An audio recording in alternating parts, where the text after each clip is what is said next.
tú para estar en la calle tienes que estar drogado, porque se te cae el mundo encima como seas consciente de ver la realidad que tienes a tu alrededor. ¿Dónde estuviste viviendo, tío? Yo estuve viviendo debajo del puente de la feria de Jerez, bebía agua en los grifos de la calle, no me duchaba. ¿Tú llevas limpio, Alejandro?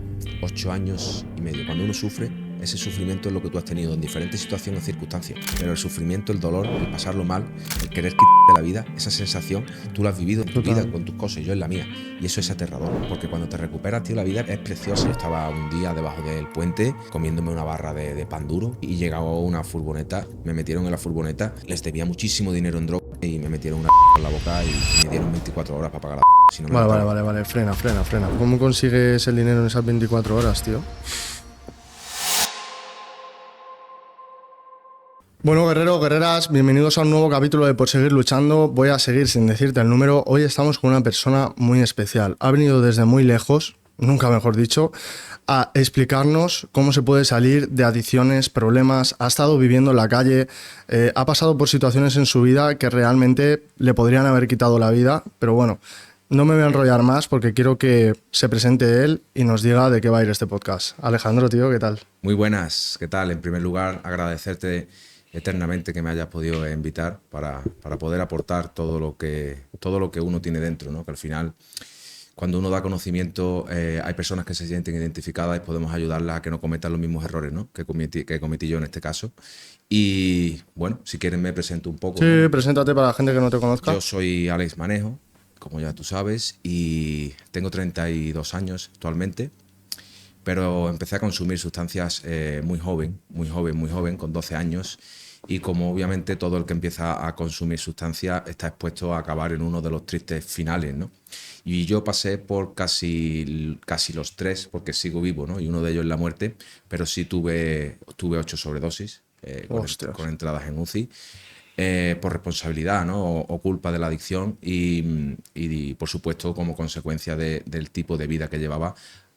Mi familia tuvo que echarme y terminé viviendo en la calle por un tiempo de casi 6 meses, ¿no? Hasta que ya decidí pues aprovechar la oportunidad que mis padres me dieron y recuperar el control de mi vida. Una vez que recuperé el control de mi vida, que entendí qué me pasaba, qué es lo que a mí me ocurría verdaderamente, porque llegué a comprender que el problema no era la droga, sino la droga era la consecuencia del verdadero problema, pues decidí dedicarme a ayudar a las personas porque me había sentido estafado durante tantísimo tiempo sin saber qué me pasaba. Y cuando encontré lo que me pasaba, necesitaba explicárselo al mundo y aportar mi granito de arena, ¿no? Y al final, pues desde los 26 años fundé mi propia clínica y hasta el día de hoy, pues seguimos ayudando, ¿no? a las personas y sigo ayudando a las personas y mi vida está dedicada, como yo digo, a servir al mundo y sobre todo desde el amor, desde el agradecimiento, porque gracias a la vida estoy vivo, no debería de estarlo, Ya, y te estoy entiendo. vivo, ¿no? Y prácticamente ese es Alex Manejo, resumido. Qué guay, tío. Bueno, vamos a ir por partes, ¿vale? Para el que no te conozca y que no se pierda. ¿Las sobredosis fueron antes de vivir en la calle o fue en continuo? Antes de vivir en la calle me dieron 6 sobredosis, creo. No, exactamente el número no te lo puedo decir, pero fueron muchísimo antes. Estando en la calle también me dieron sobredosis. Pero casi todas fueron La que más te impactara, a lo mejor que dijeras, hostias, a lo mejor ese día no lo cuento, ¿sabes? Bueno, la que realmente, al final la sobredosis, a mí lo que me pasaba con la sobredosis, las personas que no entienden de adicciones y que no son consumidoras, cuando tú le dices o le explicas las cantidades de droga que un adicto toma, No se lo creen. no se lo creen, pero todo adicto que vea este podcast, como ven los míos o como el que se siente identificado que sea adicto, sabe que es verdad. Y lo que pasa es que cuando yo empezaba no podía parar. Entonces, cuando yo empezaba a consumir, yo era adicto, ¿vale? Hablando, bueno, yo he sido adicto a un montón de sustancias, ¿no? Pero mi droga estrella era la cocaína. Y yo no era adicto a colocarme y estar en un estado de euforia, sino yo era adicto al goterón, al sabor que te genera la cocaína cuando cae por la garganta. Entonces, eso se va cada 5 minutos. Entonces, yo era constante y continuamente Claro, porque metiéndome. ¿tú sabrías decirme a qué sabe la coca? Es un sabor amargo, pero es un sabor amargo especial y sobre todo que a la vez que estás saboreando ese sabor amargo te está cayendo una dopamina que te está endulzando el cerebro y te está evadiendo de todo. Entonces es como un sentimiento agridulce muy especial que obviamente yo no he encontrado con ningún tipo de Claro. sustancia, ni he encontrado en ningún tipo de cosa, porque es algo extremadamente artificial, por supuesto, y es algo extremadamente grande la descarga de dopamina que eso da, ¿no? Tan artificial. Entonces, lo que te estaba contando de la sobredosis es que, claro, cuando uno empieza a consumir, no puede parar. Yo no podía parar. Entonces yo me pegaba 3, 4, 5, 6 días, 7 días. Yo he estado hasta 11 días consumiendo sin parar, sin dormir y sin descansar. 11 días sin dormir. Sí, 11 días sin dormir. 11 días sin dormir. Sí. O sea, cuéntame eso, porfa, así un poco más detalladamente, porque me parece una locura, ¿sabes? Yo lo explico yo siempre que consumía, cuando ya mi problema se abrió y se empezó y se conocía y todo el mundo sabía que lo tenía y mi familia sabía que lo tenía, yo ya no podía, yo cuando consumía no quería parar de consumir porque cuando llegara a casa no sabía cuándo iba a poder volver a consumir de nuevo. Entonces yo cuando empezaba no podía parar y quería estar en ese constante y continuo momento de evasión total de mis problemas sin querer bajarme, porque sabía que en el momento en el que me bajara los iba a seguir teniendo multiplicado por 10. Y yo empezaba a consumir y yo me iba a consumir y me pegaba, pues ya te digo, he estado hasta 11 días sin dormir y sin comer. Sí que es verdad que recuerdo que, bueno, yo siempre intentaba de comer algo dulce, te puedo poner una anécdota. Yo recuerdo que la vez que yo estuve 11 días sin dormir, llevaba una bolsa de magdalena que me dio mi abuela y lo que comía era cada rato un trozo de magdalena para no desmayarme, whisky, tabaco y cocaína. Y bueno, jugando a las máquinas, Lo que te iba a decir, todo esto, ¿en qué entornos te rodeabas, no? En plan, porque claro, 11 días sin dormir, imagino que no vas solo por ahí 11 días sin dormir drogándote, ¿no? tampoco van muy acompañados, ¿eh? O sea, yo era un loco. Yo era un loco solitario que la droga me quitó hasta los amigos consumidores. O sea, yo tenía amigos consumidores que estaban igual de mal que yo y se asustaban cuando me veían consumir. Que están ahí, vamos, que lo que los puede. Se asustaban. Y eran amigos que eran adictos igual que yo. Y me veían consumir y a los 3 días yo me fui para mi casa y yo tenía que seguir. Yo tenía que seguir y hasta que el cuerpo no colapsaba, yo no paraba. O sea, tenía que pasar algo traumático, tenía que pasar un acontecimiento, una circunstancia, una situación impactante para que yo pudiera parar. ¿Recuerdas el día pues el cual te da esa sobredosis? Perfectamente. Me acuerdo de todas y de cada una de ellas. La primera, creo que fue, no lo recuerdo bien, pero creo que tenía 14 años. Estaba en un piso en San José del Valle, casi todos eran adictos y llevaba, recuerdo que era verano y recuerdo que la cocaína, estos señores la guardaban en el campo para no tenerla en casa, que el campo estaba enfrente y con el calor se ponía pastosa, lo que se suele llamar, Sí, sí, claro. la cocaína se ponía pastosa. Me pegué todo el día consumiendo y toda la noche consumiendo hasta que por lo visto parecía ser que se me estaba quedando aquí, hasta que cuando bajó toda, plaf, me pegó el zumbido y me tuvieron que llevar, bueno, no voy a decir el nombre por su privacidad, me tuvo que llevar en brazos a urgencias. Tenía creo que 14 años, más de 14 años no tenía. Y me acuerdo de todas y cada una de ellas. La que más me dolió fue cuando estaba en el hospital y pedí, llegué, no sabía dónde estaba, ni qué hacía allí, ni ya vino el médico, me contó lo que ocurría. Estaba allí mi madre, estaba mi padre y me quedé en la cama un rato pensando, ¿no? Haciendo memoria y de lo que había pasado, pero al recordar lo que había pasado me acordé de que tenía droga en el coche.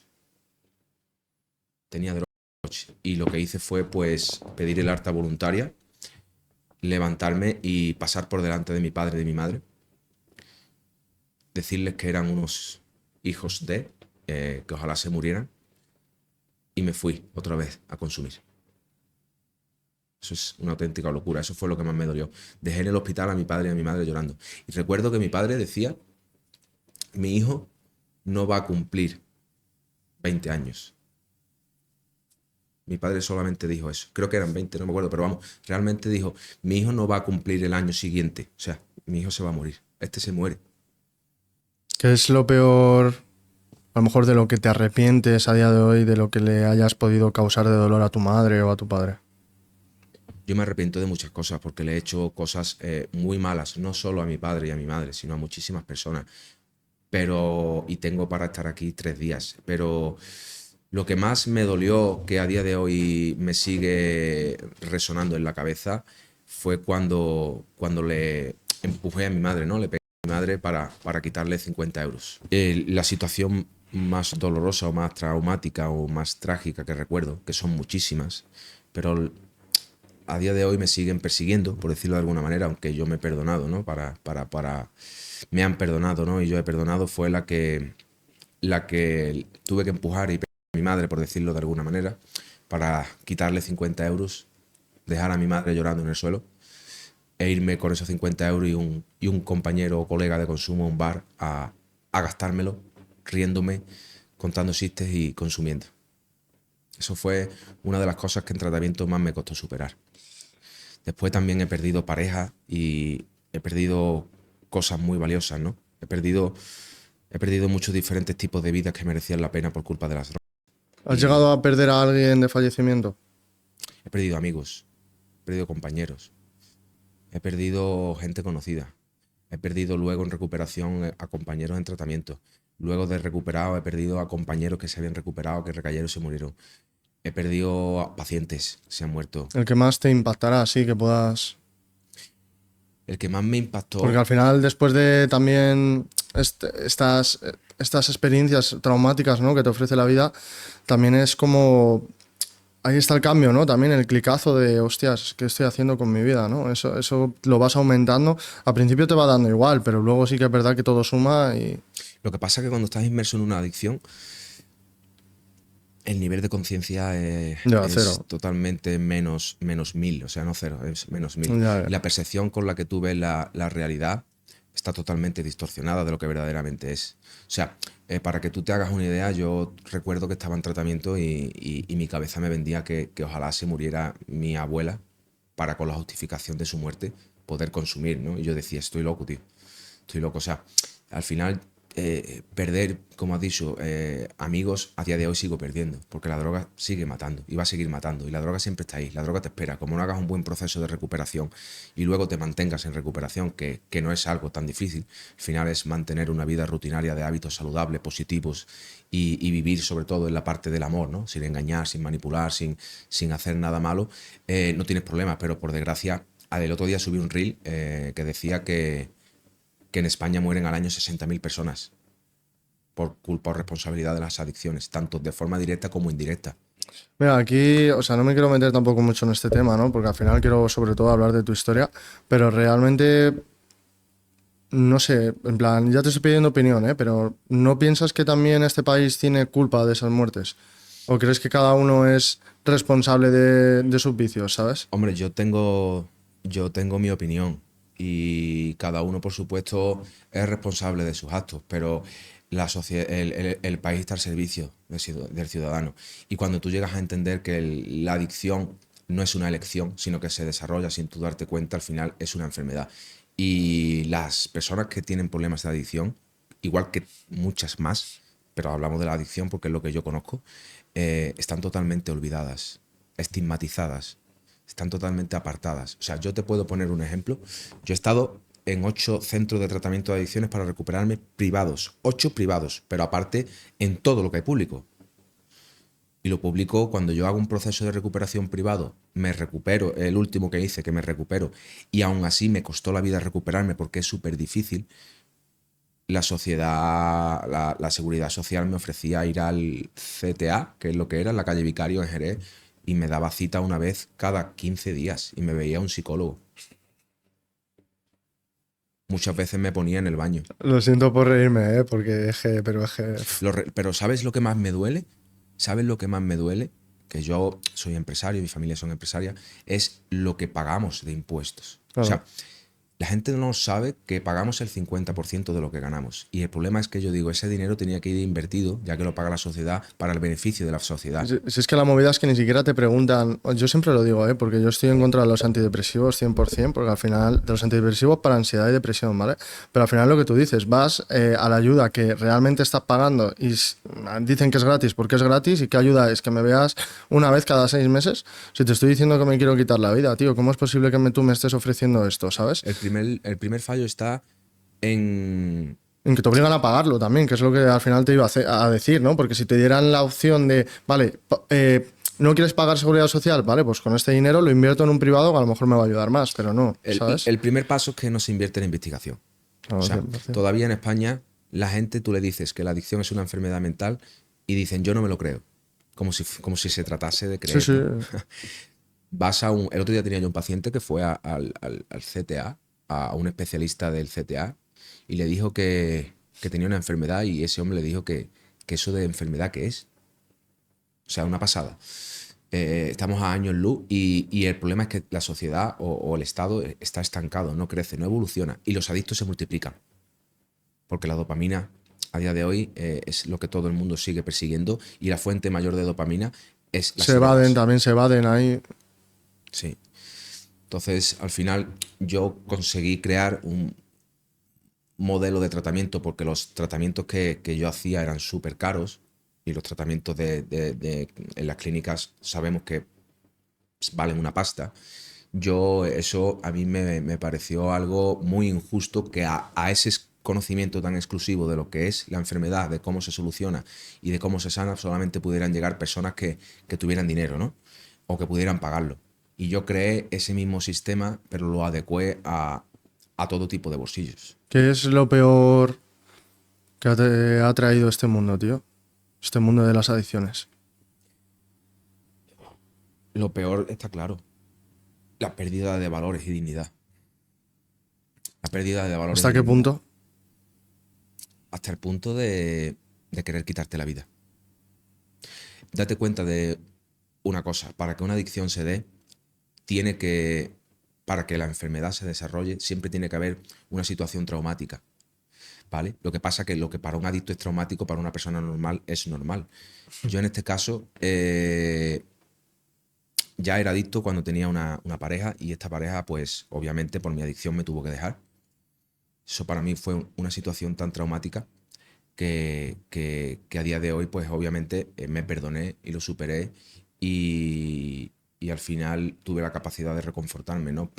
Y tuve que llegar a entender y a aceptar que ese no era yo. Pero perdí cosas como esa, ¿no? Esas son cosas que al final tú no quieres perder y la droga lo arranca. Tú no lo quieres perder, pero la droga lo arranca. Luego, hacer cosas de pérdida de dignidad, como pueden ser, pues, prostituirte o como pueden ser robarle a tu abuela, a tu madre, a tu padre, a tu hermano. O sea, ¿has llegado a prostituirte? Yo he llegado a prostituirme, lo que pasa es que la gente piensa que, que el prostituirte solo es vender tu cuerpo por sexo. Yo me he prostituido de muchas formas, pero también aguantar a alguien por drogas, ¿sabes? También es prostituirse. Ujú. Venderte por drogas, cualquiera de las situaciones que en las que te puedas encontrar también es venderte por droga, ¿no? Y es prostituirte, ¿no? Y En plan, no sé, una de las experiencias a lo mejor más traumáticas en ese ámbito que te tocaría hacer eso por dinero para volver a consumir, que recuerdes. bueno, yo realmente he hecho de todo, pero la que más me impactó y la que más me dolió fue dedicarme al narcotráfico por, por seguir, pues solamente no por ganar dinero, sino por pagar la droga que debía y por seguir consumiendo.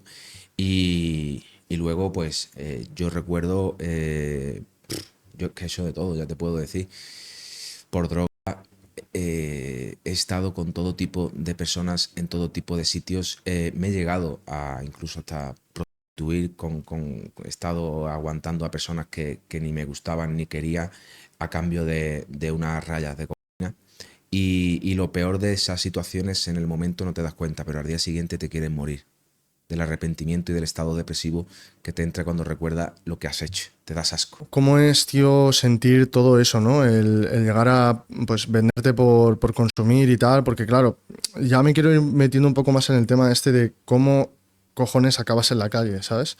Porque realmente estuviste como 6 meses, ¿no? Viviendo en la calle, comiendo de dónde, ¿sabes? O sea, quiero entrar ya ahí porque ahí me he sentido muy identificado Vale. por la situación que tengo y tal, y quiero que me cuentes, ¿sabes? Al final, yo quiero que sepas que yo no era consciente de ver la realidad y para mí la culpa la tenía todo el mundo.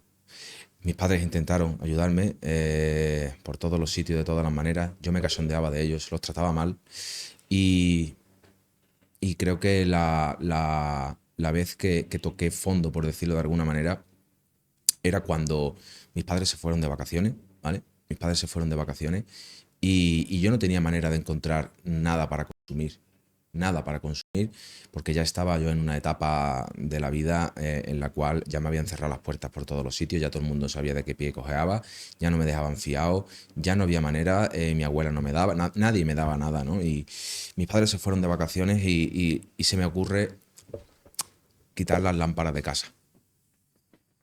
Se me ocurre quitar las lámparas de casa que eran de, no sé, eran de hierro y pesaban un montonazo, estaban muy chulas y las tuve que vender vamos, las llevé a la chatarra y las vendí por droga. No llegaron a comprármelas al peso porque al dueño el dueño, que creo que está en la cárcel ahora, por asunto de cobre o algo así, le gustaron y me las compró. Las compró él. Me dijo, ¿qué haces con esto aquí? Y digo, bueno, pues que esto estaba en casa, que no sirve para nada. Y cuando mis padres, pues obviamente llegaron, ¿no? Al tiempo de cuando vieron esa atrocidad, pues ya vieron que yo estaba tan mal que eso no iba a cambiar nunca, por mucho que ellos me ofrecieran la ayuda. Hasta que llegó un momento en el cual, pues... Se rindieron, ¿no? Se rindieron. No es que se rindieran, sino que le dijeron que... pidieron ayuda, yo sin ser consciente, pidieron ayuda. Lo que pasa es que los familiares son los últimos que se enteran. Pidieron ayuda y al final la ayuda era no traigas a tu hijo a un centro de nuevo porque tu hijo no está rendido y se va a volver a ir porque lo ha hecho siempre. Vamos a practicar lo que es una terapia de realidad y cuando llegue a casa le dices que coja las maletas y se vaya. Y esa va a ser su terapia de realidad y con eso vamos a hacer que él toque fondo y con eso vamos a hacer que su coraza se rompa y despierte o tome conciencia de alguna forma, ¿no? Y eso fue lo que pasó. Llegué a casa y realmente ellos no me echaron. Lo que pasa es que ellos me dijeron, hola, droga con nosotros, si quieres vivir aquí no puede haber consumo de droga. Obviamente al ser adicto, eso para un adicto es imposible. Volví a consumir y tuve que irme. Y me fui a la calle. Fíjate la locura que cuando me fui a la calle, yo me fui a la calle como diciendo, vaya padres y familiares más malos tengo que han echado a su hijo a la calle como un perro. O sea, eso no se le hace a nada ni a nadie. Y me fui para decir, no vuelvo más, me habéis tratado muy mal, fíjate con mi autoengaño. Y fue motivo de decir, me he liberado de alguna forma y puedo consumir todo lo que quiera. Correcto. Empecé a consumir sin parar, a consumir sin parar, a consumir sin parar. Recuerdo que yo trabajaba en la empresa familiar, con la nómina podía pedir microcréditos, seguía tirando de microcréditos, saqué un montón de microcréditos, pedí un montón de drogas fiado hasta que llega el punto en el cual ya no tienes dinero para seguir, porque no tienes dinero para seguir consumiendo, porque vivir en la calle tienes que estar evadido. O sea, tú para estar en la calle tienes que estar drogado. Tú no puedes estar en la calle fresco porque se te cae el mundo encima como seas consciente de ver la realidad que tienes a tu alrededor. O sea, el verte en la calle sabiendo que tus padres te han echado de casa por y para siempre, sin vuelta atrás, que es lo que me dijeron, por las veces que me había cachondeado del sistema que me habían intentado de poner ellos para ayudarme, te das cuenta de que no puedes estar fresco porque pensar en esa realidad es un dolor aterrador. ¿Dónde estuviste viviendo, tío? Yo estuve viviendo debajo del puente de la feria de Jerez y aparte de vivir debajo del puente de la feria de Jerez, yo recuerdo que yo robaba comida en las tiendas cercanas de allí de San Joaquín, recuerdo, y de todos estos sitios que yo frecuentaba, robaba en la gasolinera, robaba pan y paquetes de chorizo. También con el tiempo, obviamente, bebía agua en los grifos de la calle. No me duchaba, no me duchaba. Recuerdo que yo para ducharme tenía que ser que se nos diera un consumo muy grande, con gente, y tú sabes que cuando estás consumiendo te vas a la casa de alguien y con la paranoia y con todo el pueste, pues te dejas ducharte allí, ¿sabes? Una locura, una auténtica barbaridad. ¿Has llegado a comer de la basura? De la basura no he llegado a comer nunca, pero sí he comido comida en mal estado. De la basura no he llegado nunca a coger nada, pero sí he comido... ¿Y no te han llegado como a pillar alguna vez robando? Me pillaban muchas veces, me pillaban muchas veces. Es como que te dejaban o... Es como... daba pena, porque lo que robaba yo en el fondo, al final, era una barra de pan y un paquete de chorizo. O sea, era sea, tal eras la, humilde. era tal la... No, no es que era humilde, es que tenía desconocimiento de vivir en la calle. Es que yo no era persona de vivir en la calle, yo venía de tenerlo todo. Yo no sabía vivir en la calle. Y al final recuerdo que una de las tiendas en las que yo empecé a robar, esta persona al final empatizó con mi dolor y con mi locura, porque también era madre de un hijo que tenía la misma edad que yo, y esta persona me daba de comer, me daba ya bocadillo. O sea, fíjate la locura del drama que se te puede convertir la droga. O sea, de tener una vida idílica, de tener una vida preciosa, de tener una vida encaminada, con una familia humilde, con una familia trabajadora, todo estructurado, todo perfecto, a verte viviendo en la calle. A verte viviendo en la calle y pide droga fiada. Y yo recuerdo perfectamente que yo tenía que ir por la calle con la capucha puesta, porque me daba miedo que me vieran, porque no tenía de qué forma devolver ese dinero. ¿Recuerdas algún día llorando, pues a lo mejor debajo de ese puente, que se te pasara todo por la cabeza en un momento? Mm, era un bucle, tío. Era un bucle. Era terminar de consumir y llegar cuando me quedaba en el puente, porque al final en el puente no estaba todos los días. Cuando me iba a consumir y conseguía dinero para consumir y conseguía sustancia o conseguía hacer algo para que me dieran droga, pues me pegaba 2 o 3 días por ahí. Pero cuando se te venía la realidad encima, tío, ahí llorabas de impotencia, pero era como ese bucle, ¿no? Llorabas de impotencia, pero el instinto de supervivencia del adicto siempre se le ocurría algo para volver a evadirse. Y yo recuerdo perfectamente, y en ese momento no era capaz ni consciente de verlo, que yo conseguía 25 euros y en vez de ir a comprarme un plato de comida, me los gastaba en drogas. Y una vez que te gastabas los primeros 25 euros en drogas, ya no te importaba nada. Ya tenías capacidad de seguir engañando y manipulando gente para cada vez tener más dinero. Yo recuerdo que me pasaba las noches tomando y mirando si había coches abiertos. Y es verdad, conseguía encontrar muchos coches abiertos y llevarme las monedas de los ceniceros. ¿Solo te llevabas eso? Sí, sí, no, me llevaba lo que había. Es que no había en un coche por la noche, no hay nada más. Tú vas mirando, vas mirando, vas mirando, pum, se abre y te encuentras una botella de agua, te encuentras una Coca-Cola abierta por la mitad, te encuentras un paquete de tabaco, te encuentras un reloj, te encuentras una gafa, te encuentras siempre monedas, algunos que tenían muchas monedas y al final pues entrabas en ese móviles, o sea, de todo. Y al final todo lo que encontraba era para drogarme, tío, era para drogarme. Hasta que llegó el punto después de tanto tiempo que yo estaba un día debajo del puente comiéndome una barra de pan duro, que esto lo conté en la conferencia, ¿no? Que di en Huelva hace un mes, cosas así, y un bote de leche caducado del día antes, que obviamente sabemos que se puede tomar perfectamente, y llegaba una furgoneta con Antonio y Miguel, se llamaban, me metieron en la furgoneta porque les debía un montón de droga, les debía muchísima droga, muchísimo dinero en droga, porque yo tenía la capacidad de manipular, por supuesto, a mi madre, a mi padre, pero incluso hasta los camellos. Y cualquier adicto que me escuche sabe que lo que estoy diciendo es totalmente verídico. Tenemos la capacidad de engañarte y de decirte que mañana me va a llegar una transferencia y que vas a cobrar seguro. Seguro que vas a cobrar. Y al Sí, sí, final no, te daban la te lo droga. confirmo porque Sí, yo sí. también he estado en el mundo de los estupefacientes y al final te la comes.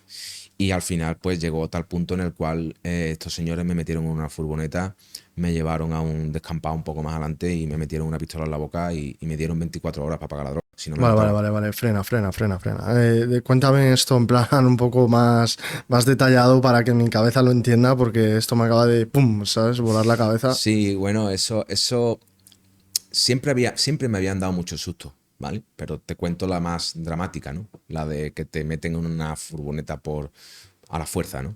Siempre me habían visto en un bar, habían entrado, me habían cogido por el cuello para que pagara la droga y al final siempre salía de todas. Pero esta fue que me cogió en un momento emocional muy bajo ya, me cogió tocando fondo al máximo y yo estaba, recuerdo perfectamente, debajo de un puente con un montón de compañeros más de puente, que son todo este tipo de adictos que sabemos y que conocemos que siguen estando muchos en la calle, ¿no? Y al final, pues estaba allí y llegó Antonio y Miguel en una furgoneta, en una Mercedes Vito, y me metieron en esa furgoneta a empujones y a golpes, me metieron en esa furgoneta eh, y me llevaron a un descampado más adelante. Yo pensaba que me iban a matar. Yo pensaba que me iban a matar porque le debía mucho dinero en droga. Y el problema no es que le debiera dinero en dólares, el problema es que le había dado coba muchísimas veces para no pagarle. Siempre los engañaba y siempre los manipulaba. Entonces yo ese día ya no era un empujón, ese día ya no era que yo págame y te doy una torta. No, ese día digo, esta gente me meten aquí porque me van a matar. O sea, yo pensé que me mataban. Porque son personas peligrosas, son personas que están acostumbradas al narcotráfico de ese mundo y ahí pasan cosas muy turbias que la gente no sabe, pero que pasan todos los días. Y me metieron en esa furgoneta, pero como ellos siempre sabían que estaba mi padre y mi madre ahí, y ellos en el fondo lo que querían era su dinero, por eso no me mataron. Entonces ellos me dieron 24 horas. Me metieron una pistola en la boca, me cogieron por la mandíbula y me dijeron, tienes 24 horas. Y yo intenté hablar, pero no, aquí no hay nada que hablar, tienes 24 horas. Mañana si no está aquí el dinero, te matan. Yo me bajé de esa furgoneta llorando porque sabía perfectamente que era el fin del mundo, para mí. Yo sabía que era el fin del mundo para mí porque yo no tenía capacidad de encontrar ese dinero. Así fue. Eso fue una locura y fue súper trágico. Buah. O sea, verá que han pasado historias aquí, guau, pero esto también ha sido como, ¿sabes? Es que cada historia es un mundo, literal, tío.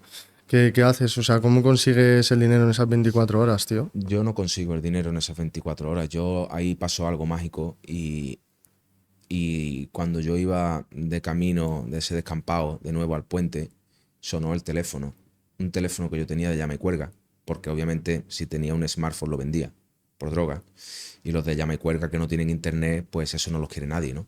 Yo me incluso se daba la moda de que, bueno, yo descubrí en la calle que los junkies compraban hasta una raya por 5 euros o una papina por 5 euros, o sea, microdosis, ¿no? Entonces nosotros cualquier cosa que valiese 5 euros las estábamos cambiando, aunque sea por una raya. Y en ese momento sonó ese teléfono y yo iba camino de ese puente y cuando cojo el teléfono y veo el número que era mi madre, tío. Y era mi madre cuando yo vi el teléfono de mi madre en la pantalla. Cuando yo vi el teléfono de mi madre en la pantalla, digo, ¿qué habrá pasado para que mi madre me llame? Porque a mí me hicieron rechazo y vacío total. O sea, a mí no había manera de que yo pudiera solucionar nada. Entonces, cuando yo vi a mi madre llamarme, yo pensé que algo había pasado, que la guardia estaba en casa buscándome, que algo había pasado. Y cuando cojo el teléfono no era nada de eso, sino que era mi madre y yo me rompí en llanto. Me rompí en llanto porque era mi madre diciéndome que lo habíamos pasado todo muy mal, pero que yo escuchara lo que ella me tenía que decir, que me lo iba a decir por última vez en su vida. Y esa palabra fue, si quieres ayuda, te ayudamos. Piénsate muy bien la respuesta antes de contestar porque será la última vez en tu vida que yo te ofrezca o la familia te ofrezcamos ayuda.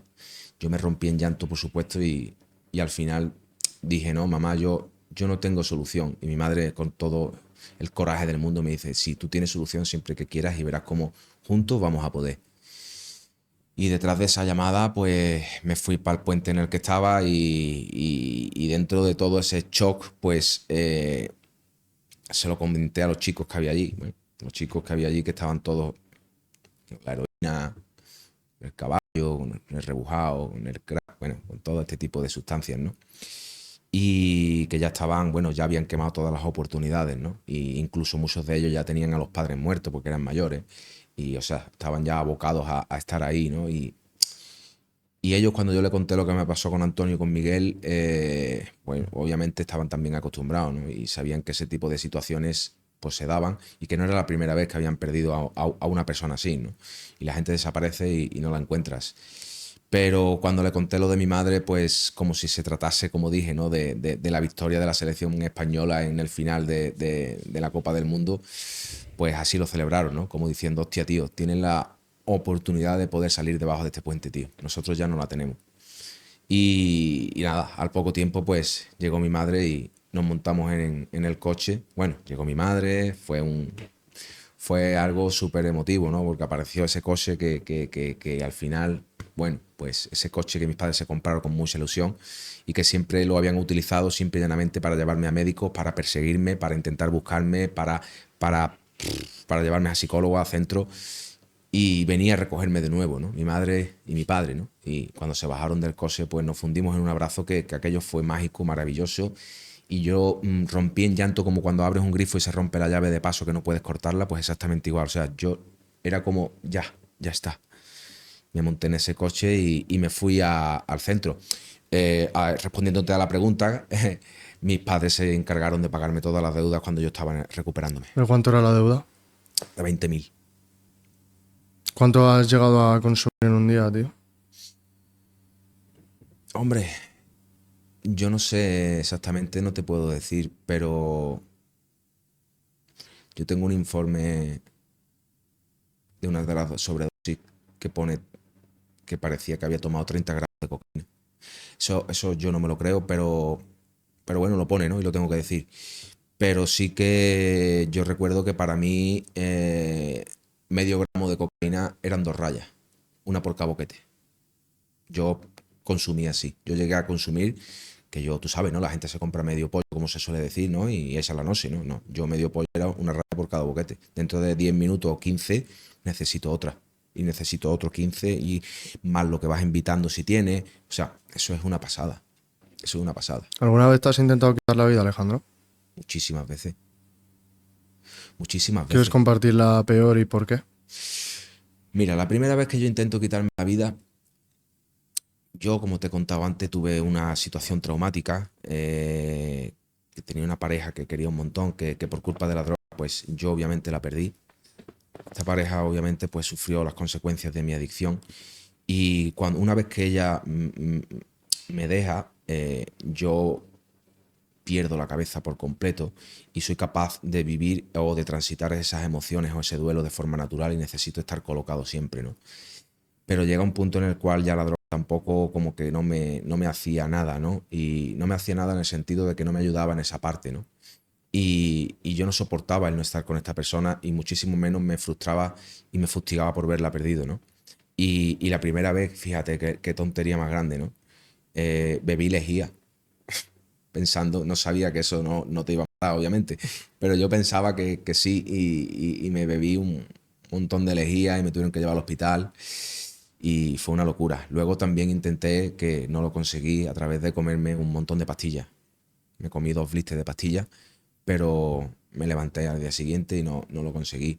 Luego también, una de estas noches locas ya de tenerlo todo perdido, cogí una cuerda y una bicicleta vieja que tenía y me fui a un árbol allí, un descampado, en la Cola del Pinto se llama el sitio, abajo, y intenté colgarme, pero no tuve el valor. No tuve el valor.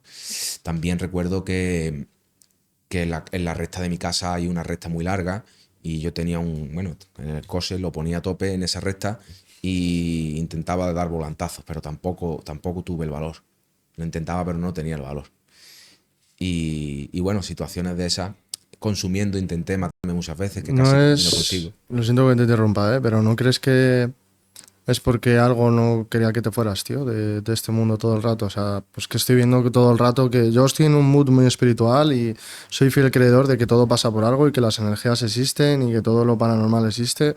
Y no sé, es que por todo lo que me estás contando, tío, o sea, también, no sé, es lo que tú dices, ¿no? Podrías haber acabado muerto 1000 veces, pero te meten en la furgoneta y justo ese día te llama tu madre después, no sé, o sea, todo va alineado, ¿sabes? Todas estas veces en las que cualquier persona puede palmarla, tú no, es como que algo todo el rato te está protegiendo desde arriba, desde abajo, desde el medio, me da igual, pero no sé, tío, es esa sensación la que me da, ¿sabes? Como que siempre has Sobre estado todo, sobreprotegido, sobre tío. todo cuando tienes tantas muertes a tu alrededor. 8 sobredosis, tío. No, pero me refiero cuando tienes tantas personas como yo que han muerto a mi alrededor.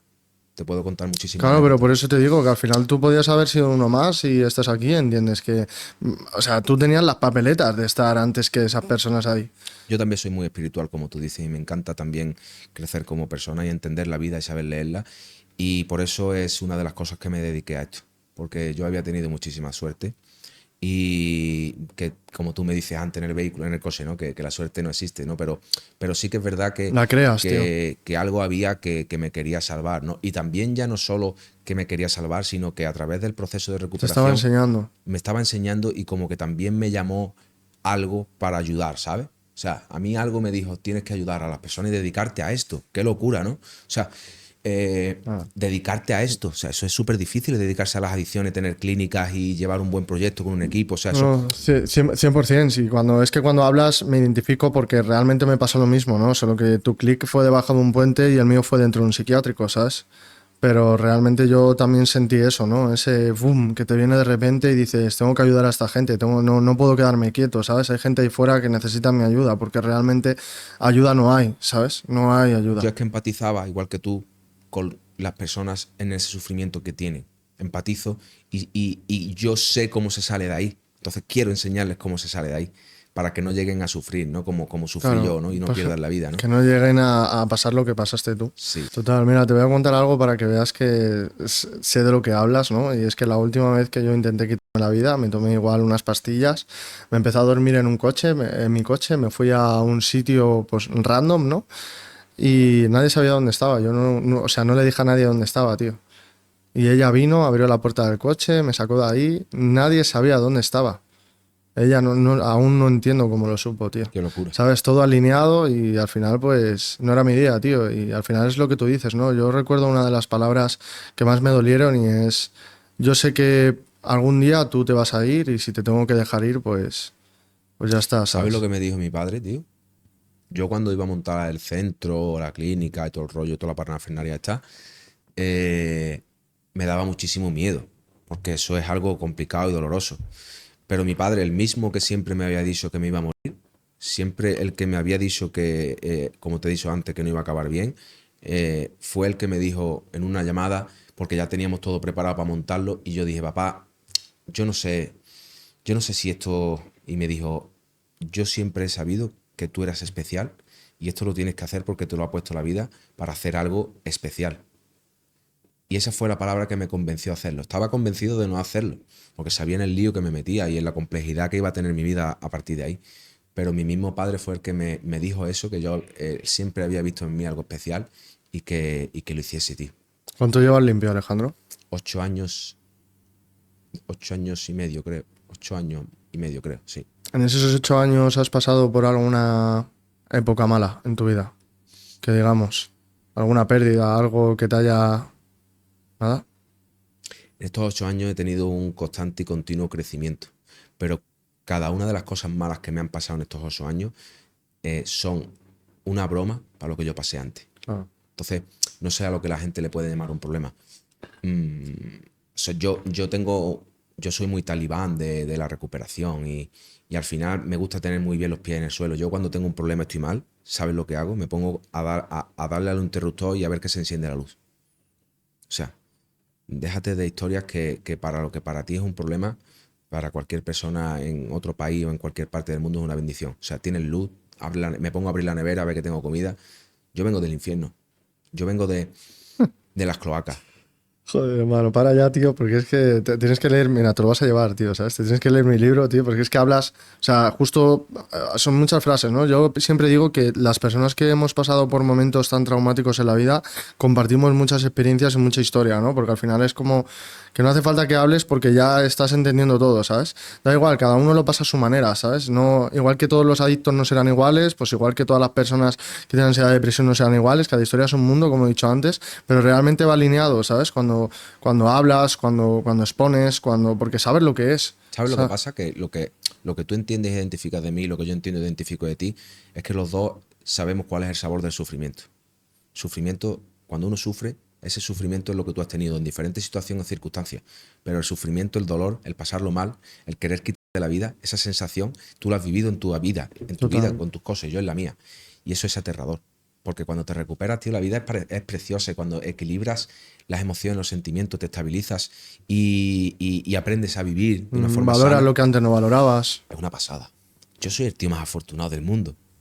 Yo soy el tío más afortunado del mundo. Yo ya no tenía que estar aquí hace mucho tiempo. Literal. Y puedo ir a comer las veces que quiera. Tengo una casa, tengo una niña preciosa, tengo hago lo que me gusta, que es ayudar a las personas. Hemos triunfado a un nivel que yo jamás en la vida me hubiera esperado. ¿Cómo es ser Estoy padre? aquí contigo. O ¿Cómo sea, es ser padre después de todo esto, Alejandro, tío? es súper duro, súper duro. Cuando eres padre todo cambia, tío. Cuando eres padre, bueno, no es que no cambia nada, sino cambia la percepción de ciertas cosas. La gente piensa, no, cambia, ves a esa criatura y piensas, tengo que ayudarla o guiarla para que no tropiece con las mismas piedras que yo tropecé, porque yo no quiero que mi hija pase por ahí, porque yo no sería capaz de aguantar el sufrimiento que aguantaron mis padres. Y luego tienes una motivación, tener una hija. Yo digo que si quieres vivir verdaderamente drogado, tienes que vivir recuperado. Cuando tú te recuperas, te pones bien, pero bien de verdad, no cosas que hace la gente. Yo he dejado la droga y lleva a lo mejor 2 semanas sin tomar, o lleva 6 meses. No, cuando tú has dejado la droga es un crecimiento personal constante y continuo y empiezas a sentir ese sentimiento de poder sentir eso es precioso. Y una hija que tengo yo en este caso, eso te entra una dopamina cuando la ves. ¿Crees que todos pueden salir de la adicción? Cualquier persona puede recuperarse de la adicción. Cualquier persona en el mundo se puede recuperar de una adicción. No te lo digo porque yo haya recuperado a todo el mundo, sino porque he visto a muchos recuperados que han tenido vidas 1500 veces peor que la mía. Mi terapeuta es uno de ellos. Oh. Con tiros dados, con heroína, que llegó a una clínica en silla de ruedas, o sea, porque con un gotero puesto, porque, o sea, yo he visto atrocidades en las adicciones. Yo he estado en muchos centros de tratamiento por desgracia o por suerte. Yo creo que lo vamos a decir por suerte mucho mejor que por desgracia. Y dentro de esos centros he conocido a muchas personas. Y he conocido personas de todo tipo. Y la gente no es consciente del daño que está haciendo. Y al sometimiento de la vida que les está haciendo tener ese consumo. O sea, es una pasada. Bueno, Alejandro, ha llegado el momento de hacer una meditación guiada.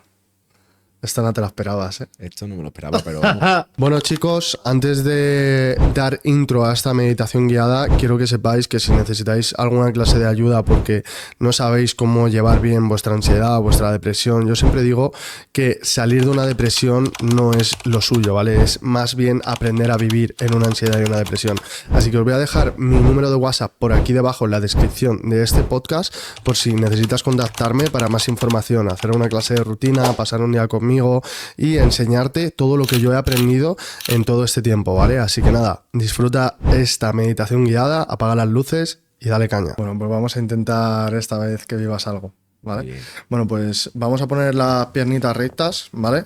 Las manitas encima de las rodillas, ¿vale? Vamos a cerrar los ojos y vamos a empezar a coger aire muy poco a poco. Soltamos. Cogemos aire, soltamos, otra vez,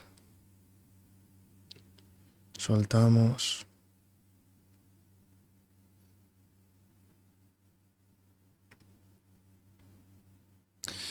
quiero que te relajes y pienses en eso que no te deja avanzar, eso que tanto te incomoda. En eso que piensas cada noche, antes de irte a dormir. Sé que la vida no ha sido justa contigo. Sé que lo has pasado mal. Pero llevas toda la vida culpándote por algo que no era tu culpa. Por algo que no era tu responsabilidad. Creciste antes de tiempo. Mientras los niños de tu edad jugaban y reían, tú tenías que afrontar los problemas que había en casa. Te perdiste parte de tu infancia. Y eso no fue culpa tuya. Deja de culparte, de hablarte mal, y empieza a valorarte. Quiero que imagines a aquel niño, feliz y contento, con su mochila llamativa, por todos los colores que la rodean, entrando al colegio de la mano de sus papás. Quiero que te detengas en ese instante, antes de entrar por la puerta, y viajes a tu yo del presente.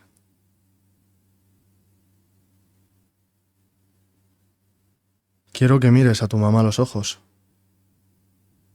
y te des el permiso de decirla: hola, mamá. Antes de entrar por esta puerta, como todos los días, quiero darte las gracias. Gracias por sacarme adelante a mí y a mis hermanos cuando no tuviste nada. Gracias por darme aquellos consejos y hablarme de los abuelos y lo mucho que se querían en sus tiempos. Gracias por no haberme abandonado nunca cuando era pequeño, porque eso me hubiera roto el corazón en 1000 pedazos. Gracias por estar ahí cuando me rompieron el corazón la primera vez. Y gracias, mamá, por ser mi madre hoy en día. A continuación miras a tu padre.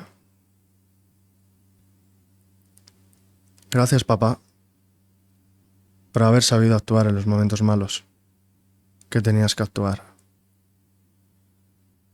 Gracias por cuidarnos a mí y a mamá cuando nos sentíamos solos o desprotegidos. Gracias por defenderme aquel día cuando todos se metieron conmigo y solo se reían de mí. Gracias por jugar conmigo cuando llegabas de trabajar. Y gracias, papá, por ser mi padre y no haberme abandonado nunca. Ahora quiero que abras tu mochila y saques tu cuaderno.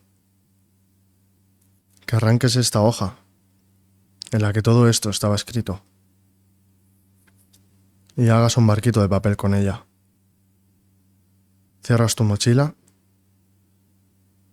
y te dirijas a tus papás. Les das un abrazo y les dices: gracias, papá, mamá, por haber estado ahí siempre. Pero es el momento. Tengo que marchar. Y por mucho que me duela, no puedo mirar atrás. Sé que va a ser un camino difícil, lleno de obstáculos, pero soy fuerte, porque sé que os tendré siempre a mi lado, para protegerme y darme buenos consejos. Te das la vuelta y abres la puerta. Al dar el primer paso, sientes como tu pie se sumerge ligeramente en arena. Siente la brisa, el viento y el ruido de las olas. Te das cuenta de que estás en el mar y te descalzas para fusionarte con ese sentimiento. Comienzas a caminar por la orilla, a sentir el agua en tus pies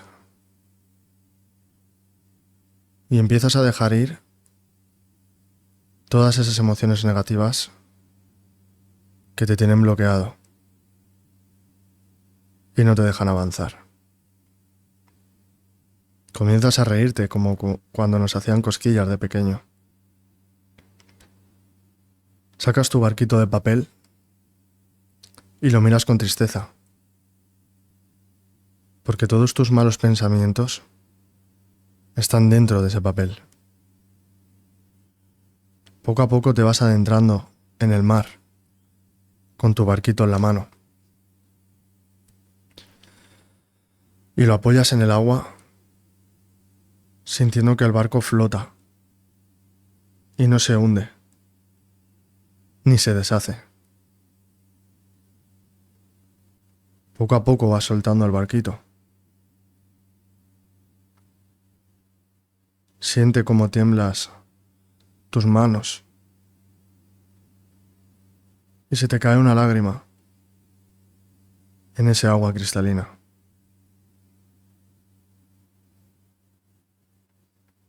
Ha llegado el momento de que te des el permiso y dejes ir todo aquello que no te deja avanzar. Comienza a vivir. ¿Te das cuenta? Esa sensación de soltar. El barquito ya no está. Solo quedas tú, tu felicidad y el mar. Es hora de regresar. Te diriges a la puerta y ahí ves que están todos tus seres queridos esperándote con los brazos abiertos. Los que están y los que se fueron. Disfruta de ese momento.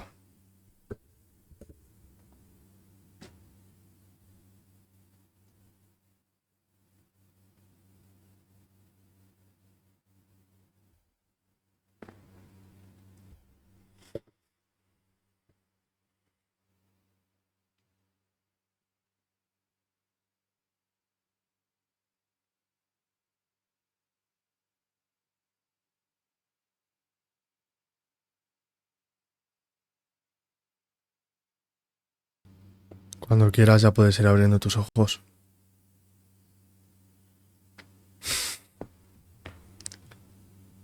Guay. ¿Qué tal, tío? Muy tranquilo, tío. Dejar ir y soltar.